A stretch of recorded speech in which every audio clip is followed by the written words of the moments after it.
vai falar um pouco sobre as influências das emoções na comunicação com o cliente.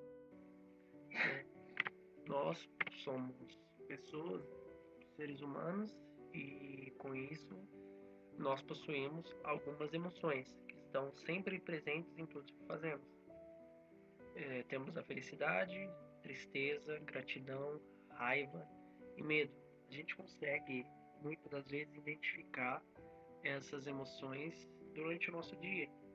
Às vezes, num dia só você consegue ter todas essas emoções. E como que a gente expressa essas emoções? A partir de expressões faciais, posturas corporais, algumas atitudes, né? Uma pessoa, por exemplo, com raiva, ela tende a ser um pouco mais agressiva. Uma pessoa triste, ela costuma geralmente ficar é, no lugar dela, ser um pouco intrínseca com as suas opiniões, não se dá muito bem com o trabalho em equipe, né? E a felicidade a gente consegue identificar pelos olhos, né? O brilho do olhar, a forma que a pessoa trabalha, a dedicação, né? A gente consegue ver a felicidade também nisso. Nas atitudes, a postura corporal, como que a pessoa se movimenta, né? E nas expressões faciais também é possível a gente identificar essas emoções que estão sempre presentes em tudo que a gente faz. A influência da alegria na comunicação do cliente, a gente consegue identificar no vendedor, né? A gente parte, quando a gente fala da área comercial, em relação à alegria da comunicação com o cliente, a gente identifica isso em relação ao vendedor. Como que o vendedor consegue apresentar alegria naquela relação, naquela comunicação com o cliente? Com paixão do que faz, paixão pela empresa no qual ele está, no segmento que ele atua, né? Com o público que ele atende, a energia em atender várias pessoas, vários gostos, vários tipos de culturas diferentes, né? E ter energia para atender, para poder explicar a mesma coisa diversas vezes ao dia, né? E disponibilidade de agir. A gente consegue identificar que um vendedor é alegre a partir dessas três características. Existem outras, eu poderia estar citando aqui, mas para abreviação eu coloquei somente essas três. E um vendedor, uma equipe alegre, né? A gente vai ter na empresa um bem-estar, né? Em volta do ambiente, ameniza numa empresa mesmo um clima organizacional pesado, né? Pessoas alegres amenizam esse clima organizacional pesado, empresas muito sérias, muito rígidas. Geralmente em relação à equipe, né? Equipes alegres possuem ou têm capacidade de atingirem maiores e melhores resultados. E além de que, quando você chega no estabelecimento, voltando para a área comercial, quando você chega no estabelecimento e você verifica que a pessoa que te atendeu, o vendedor que te atendeu, né, o responsável, o representante comercial te atendeu de uma maneira alegre, muito possivelmente você vai criar um elo com essa pessoa, né? Quando você fala da empresa, você vai estar ligando ao nome da pessoa. E geralmente, quando você chega numa loja, por exemplo, você vai querer ser atendido por aquele vendedor ou por aquele representante comercial, por ser uma pessoa alegre. Então, isso fideliza o cliente, né? A tristeza na comunicação com o cliente, geralmente a tristeza ela está associada a perdas de importância. O que seria perdas de importância? Perdas de importância para aquela pessoa. Então a tristeza ela pode ter ocorrido em relação a um falecimento de algum parente, algum ente querido, ou a tristeza ela pode ter obtido através de uma perda de dinheiro, entendeu? Uma ação que ela tenha comprado e não tenha rendido, aquilo gera insatisfação para ela, gera tristeza. Uma pessoa triste, ela costuma ter postura individual, ela costuma, igual eu falei no início, ficar no lugar dela, né? Não se misturar tanto com a equipe e cria um ambiente introspectivo, um ambiente que as pessoas não se sentem interligadas, não se sentem conectadas, e isso justamente na área comercial afasta o cliente. Eu pessoalmente falo, se eu chego num lugar e eu não me sinto bem, eu sinto que as pessoas ali estão tristes, eu com o meu clima que eu tenho, né, eu procuro estar sempre feliz e alegre, para mim aquilo me afasta. E justamente eu acredito que o brasileiro é um povo muito feliz, um povo muito alegre, muito para cima.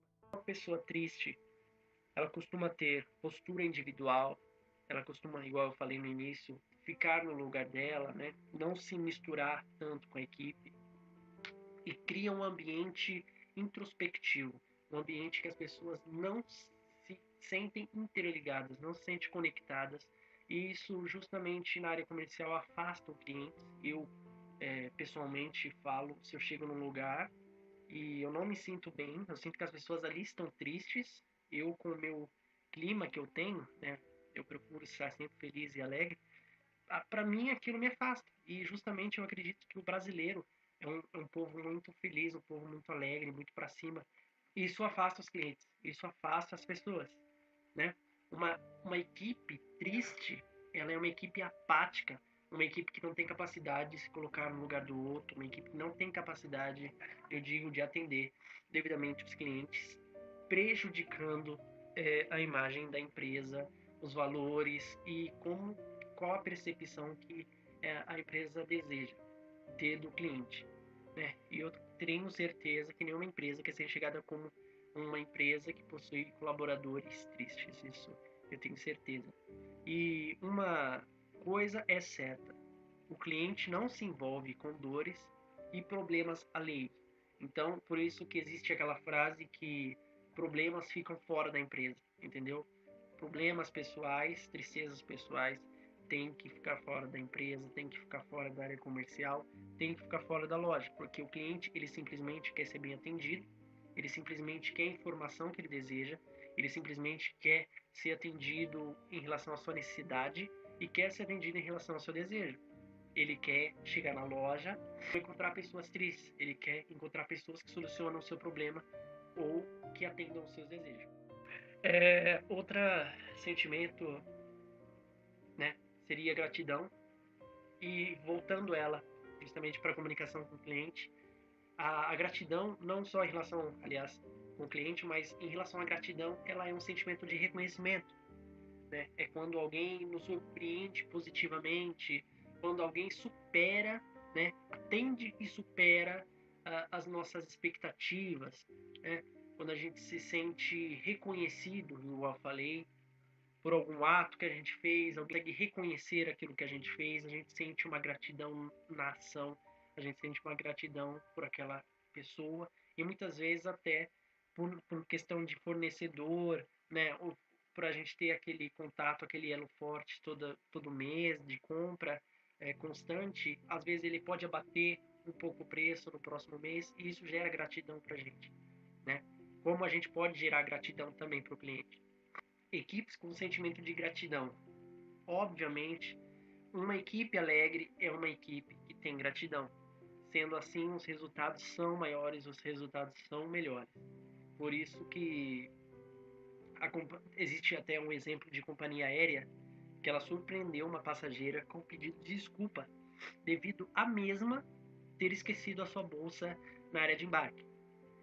Além de ter uma aeromoça ter solicitado que a equipe pegasse essa bolsa na área de embarque e entregasse para a moça, ao término do voo, a companhia aérea entregou um buquê de flores para aquela passageira, entendeu? Pedindo desculpas por um erro que não foi da companhia, mas pela frustração, pelo medo de ter ocorrido dentro da companhia, dentro do voo, dentro do avião, a empresa sentiu na obrigação de ter feito isso. E o que isso apresenta? Fidelização.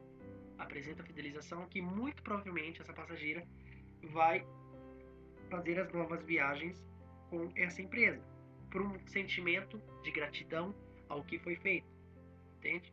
Outro sentimento é um sentimento perigoso, que é a raiva. A raiva a gente precisa, o único modo de controlar ela é nos conhecendo, né? É conhecendo a origem dela, conhecendo o que pode gerá-la e a forma de administrá-la. Cada pessoa tem a sua forma de administrar melhor esse sentimento que é a raiva. Comumente é um sentimento de injustiça, um sentimento de desrespeito, tá? Então a raiva ela é oriunda disso. Quando você se sente injustiçado, quando você entende que seus limites eles foram ultrapassados, né? Quando você se sente desrespeitado dentro de uma organização, dentro de um estabelecimento, tanto pode ser oriundo do cliente quanto do vendedor, oriundo do cliente quanto oriundo da empresa, né? E aí podem haver ações, podem haver complicações, causa frustração, causa insatisfação, tanto para o cliente quanto para o vendedor e quanto para a empresa. Para uma área organizacional, para uma liderança agressiva, né, consegue ter a possibilidade de travar, ela bloqueia a alegria, ela bloqueia a criatividade, ela bloqueia as capacidades individuais de cada integrante. Então, quando você apresenta um projeto com uma liderança agressiva, há maior possibilidade dessa liderança dizer não. Ela estabelece limites, você não consegue ir além, você não consegue pensar fora da caixa, porque existe uma liderança agressiva que te diz que você tem que andar pela linha amarela, você não pode andar pela linha verde e amarela, entendeu? Existem regras que te faz sentir condicionado a uma coisa que você não quer. Então, estabelecer limites dependendo da organização não é legal. Isso traz em relação à liderança autoritária, que geralmente é aquela coisa de chefe e funcionário, né? E geralmente uma pessoa com raiva, ela tende a ser agressiva, né? Ela externaliza aquele sentimento interno com atitudes que muitas vezes podem gerar danos materiais, podem gerar danos físicos, danos morais, né? Então, a distribuição da raiva é por todo o ambiente que aquela pessoa está. Por isso que quando um vendedor ou um funcionário, um colaborador não está se sentindo bem para trabalhar, está com esse sentimento de raiva, é necessário que a gerência tenha conhecimento da necessidade dessa pessoa ficar em casa, dessa pessoa não frequentar o ambiente do qual a empresa está. Não frequentar os ambientes de vendas, não frequentar os ambientes comerciais, porque aquilo contamina, de fato, né? É uma distribuição de raiva por todo o ambiente, há um tratamento mal, você contamina outras pessoas que estão bem, e quando você não focaliza a origem disso, que gera descontrole. A raiva, ela é um sentimento que ela é descontrolado quando você não sabe de onde está vindo.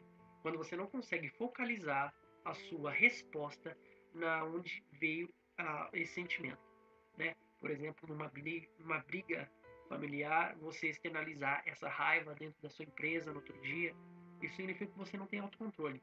Isso significa que você não tem foco na origem da raiva. Então, isso te tira o autocontrole e justamente te tira a razão e traz vários malefícios para a sua equipe, traz malefícios para a empresa onde você está e para todo o ambiente em qual você está frequentando.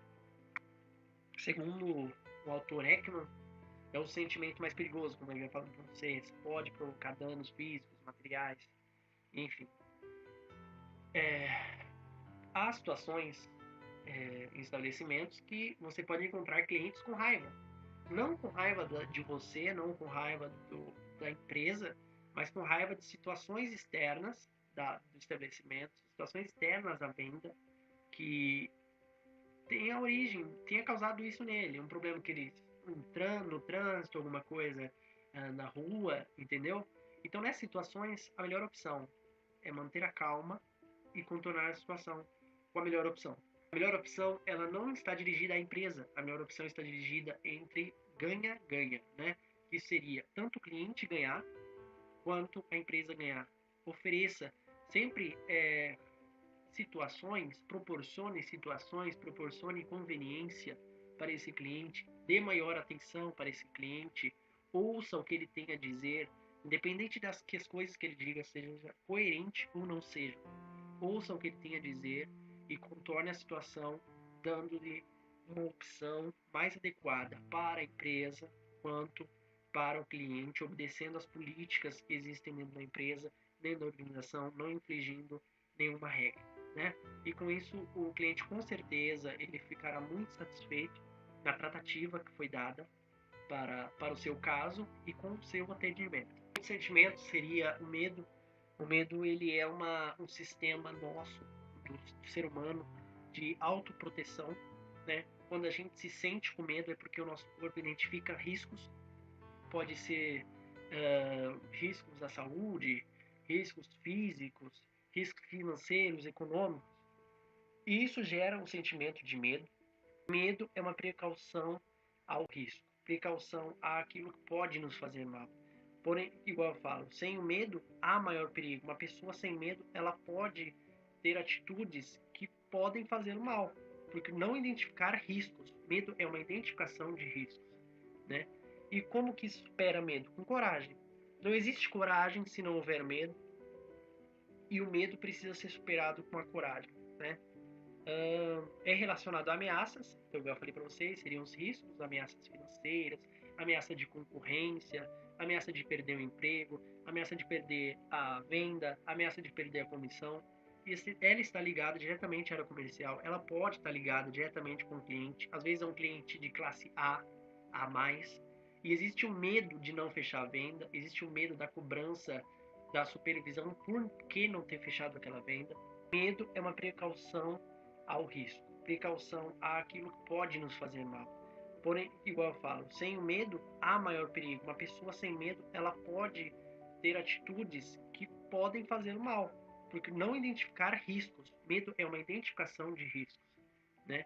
E como que supera medo? Com coragem. Não existe coragem se não houver medo, e o medo precisa ser superado com a coragem, né? É relacionado a ameaças, que eu já falei para vocês, seriam os riscos, ameaças financeiras, ameaça de concorrência, ameaça de perder o emprego, ameaça de perder a venda, ameaça de perder a comissão.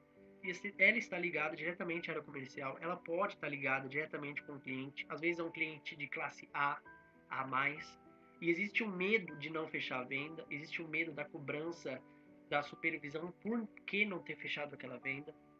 E isso causa o quê? Insegurança.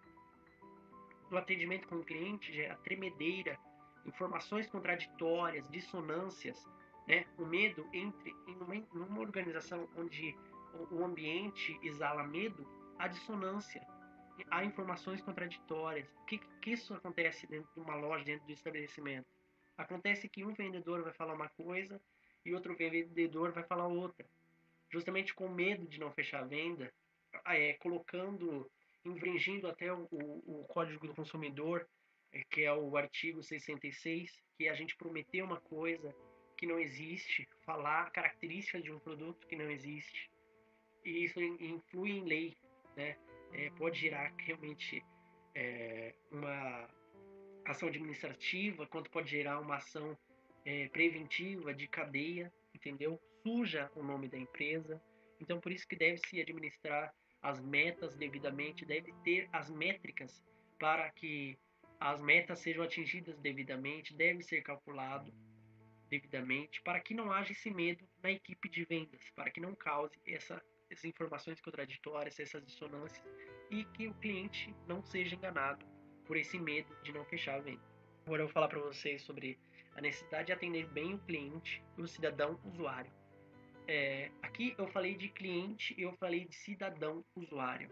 Eu falei desses dois tipos de que são clientes, em si são clientes, porém são em relação a empresas privadas, empresas públicas, né? E também estatais. O que acontece? Com a competitividade no mercado, uma diferenciação que as empresas têm tomado seria justamente no atendimento, seria justamente na conveniência.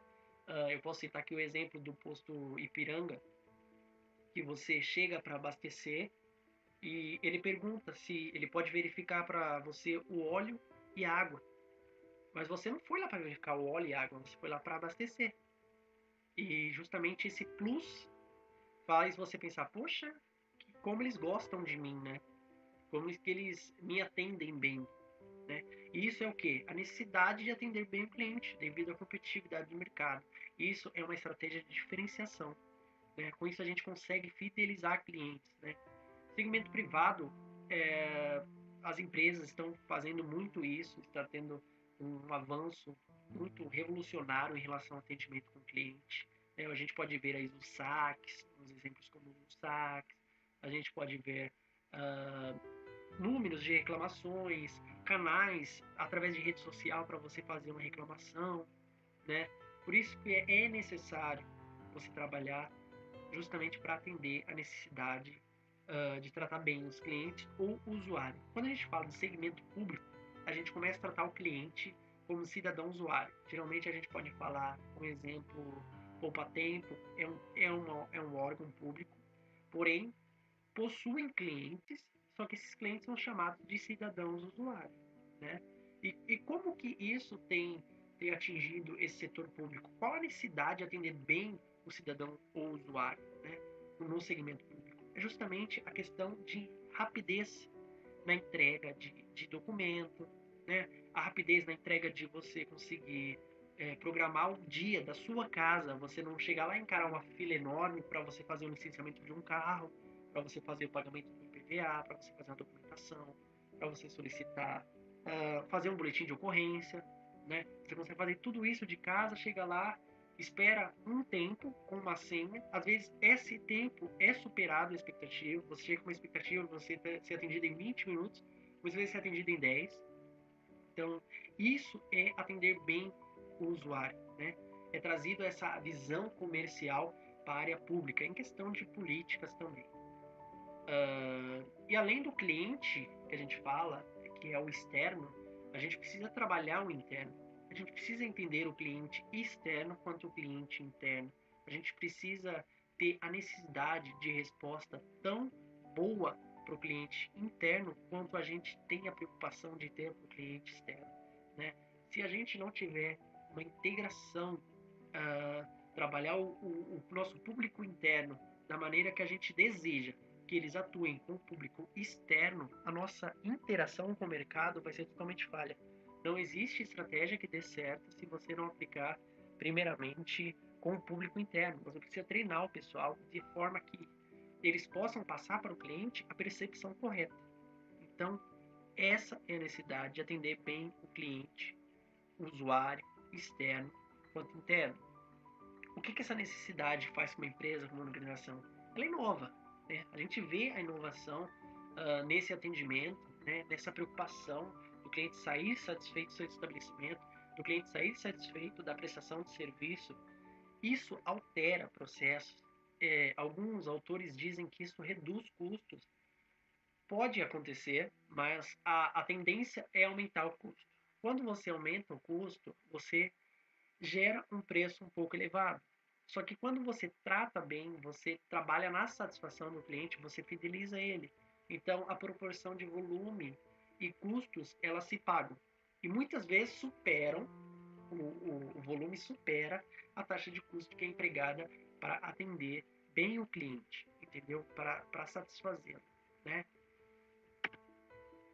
A estratégia pública, em relação, igual eu falei para vocês, a serviços ágeis de qualidade, prazo de documento, de entrega de documento, sistemas de informações inovadores, pode fazer um boletim de ocorrência através da sua casa, e visa pelo atendimento de excelência aos cidadãos. Da mesma forma que uma empresa de segmento privado, ela visa atender bem os clientes, as empresas de segmento público hoje têm trabalhado com uma diferenciação, com uma questão de política muito forte, para justamente trabalhar com a excelência no atendimento aos cidadãos, né? E o que a necessidade de você atender o cliente bem, de você trabalhar na satisfação dele, pode gerar se você não fizer? Gera insatisfação, né? O que seria a insatisfação do cliente? É uma emoção negativa, é no atendimento de expectativas, né? O cliente chega na nossa loja, o cliente chega no nosso estabelecimento, na nossa empresa, e com uma expectativa. Quando a gente fala de marketing de serviço, tudo é serviço, não importa se a empresa é fabricante ou se a empresa simplesmente presta serviço, tudo é serviço, né? Quando você vai comprar um produto, você tem o serviço do vendedor, então entra marketing de serviço. O cliente ele tem um serviço desejado, ele entende do que é possível e a empresa tem uma promessa. Quando essa promessa sua, ela não atende à necessidade, quando ela não atende ao desejo, quando ela não atende à expectativa, e quando você faz menos do que o cliente entende que é possível fazer, você gera insatisfação. Então, as ações desse cliente satisfeito é passar a usar outra marca, ele passa a usar outro produto, ele passa a procurar por novas oportunidades no mercado e te joga de lado, entendeu? Ele divulga muitas vezes, dependendo do quanto a empresa foi ruim, ele divulga negativamente online a empresa. Uma proporção é o cliente chegar na sua loja e falar que a sua loja é ruim, que seus funcionários são ruins, que seus produtos são horríveis. Isso é uma proporção direta. Outra questão é o alcance que uma divulgação negativa online possui. Quando você vai comprar algum produto, a primeira coisa que você vai ver é os comentários negativos. Você não vai ver os comentários positivos, porque você já imagina que aquilo seja bom. Aquilo, pela foto, pela ilustração, você imagina, nossa, aqui é demais, aqui é bom. Mas você vai ver o que o pessoal está falando mal. E mais um comentário negativo, provavelmente é mais 20 clientes que você perdeu. 20, 100, dependendo do segmento, dependendo daquilo que você vende, dependendo do preço que é o seu produto, né? Outra que ele pode fazer, outra atitude de um cliente satisfeito é a denúncia a órgãos públicos. Dependendo do que você fez, dependendo de você ter prometido algo e aquele produto ou aquele serviço não ter cumprido, ele vai te denunciar ao Procon e ele vai abrir uma ação contra você, contra a sua empresa, contra o seu funcionário, e ele vai querer de volta tanto os seus direitos morais, né, por ter criado aquela expectativa e não ter sido atendido, quanto os seus direitos civis. Isso é fato, né? Ele vai querer o dinheiro de volta. E o que que isso acontece? Você queima a sua imagem, você queima a imagem da empresa, ligando a sua empresa com esses órgãos de PROCON, com relação à divulgação negativa, com um boca a boca, um marketing boca a boca negativo. Você queima a imagem da empresa. O posicionamento, muitas das vezes, acontece de acabar, né? De simplesmente não existir mais. Um trabalho que às vezes é feito em 10 anos, que é feito em 5 anos, ele simplesmente acaba através de um comentário, muitas vezes. A ação que a gente precisa ter com esse cliente satisfeito pode acontecer tanto por culpa da empresa, quanto por culpa justamente do cliente, dele achar que ele está certo e não tem o que dizer. Você tem que recompensar esse cliente satisfeito de alguma maneira e investir nesse cliente satisfeito para que ele se torne um cliente satisfeito do que ele acabar justamente com o posicionamento da empresa. E como que gera a insatisfação do cliente? De onde vem essa insatisfação? Essa insatisfação vem justamente dos colaboradores despreparados. Por isso que eu falei que precisa trabalhar o público interno, para que a integração da empresa com o mercado seja devidamente aquela que o marketing, que a estratégia quer que seja, né? Então, a dissonância de informações, um vendedor fala isso, outro vendedor fala aquilo, o produto é isso, outro vendedor fala que não é, há coisa na internet, informação na internet, sua empresa fala que é outra sobre o produto. Então, é um endomarketing ineficaz, né? É uma falha justamente no endomarketing, não trabalho no público interno.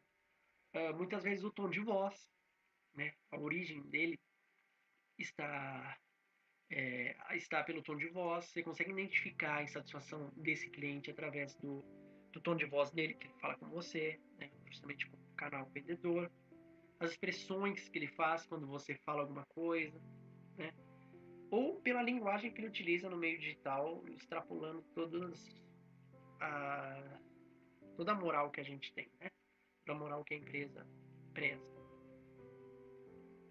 Então, existem respostas de clientes insatisfeitos através de vocalização direta à empresa. Né? A vocalização é quando o cliente chega no gerente comercial, chega no gerente da loja e fala: ó, a sua loja é ruim, seu atendimento é horrível e seu vendedor não presta. Isso é uma vocalização. Chegou direto para a empresa e comentou. Essa é a melhor oportunidade que a gente tem de trabalhar esse cliente. Quando ele faz isso, quando ele reclama diretamente para você. Né? Isso a gente tem que entender como oportunidade de melhoria, oportunidade de tratar esse cliente. É um cliente doente, entendeu? É um cliente que está com um problema e a gente precisa tratar ele. Então, é uma ótima oportunidade para corrigir problemas, para corrigir processos, para corrigir padrões. É uma ótima oportunidade para rever isso. Existe outro tipo de resposta que é a privada, é a comunicação boca a boca. É a comunicação que o cliente está na casa de família, está no domingo em família, e nessa família tem 25 pessoas e ele fala que o seu produto é ruim, ele fala que seu atendimento é ruim e que a sua empresa é ruim, né? Toda pessoa insatisfeita, ela tem necessidade de externalizar a insatisfação, ela tem necessidade de contar, né? Existe aquele dilema que as pessoas falam, se você faz algo bom, ninguém fala nada, mas se você faz uma vez algo ruim, todo mundo vai falar disso. E é verdade. Então, a insatisfação, ela se ela se multiplica, né? Ela passa isso, passando de boca a boca, pode ser para amigo. Às vezes, se você imagine que o seu cliente seja um CEO de uma empresa importante, super ultra importante, e na conversa dele ele está com 10 clientes de classe A que compra de você, que são também seus clientes. E ele fala que seu atendimento é ruim. Muito provavelmente eles vão rever contrato. Eles vão rever a possibilidade de desenvolver novos fornecedores. Eles vão rever a possibilidade de encontrar no mercado outra empresa que presta o seu serviço ou que fornece o seu produto, justamente por aquela dúvida se realmente você é ruim ou não. Então, a comunicação boca a boca negativa, ela agrava sim o posicionamento da empresa.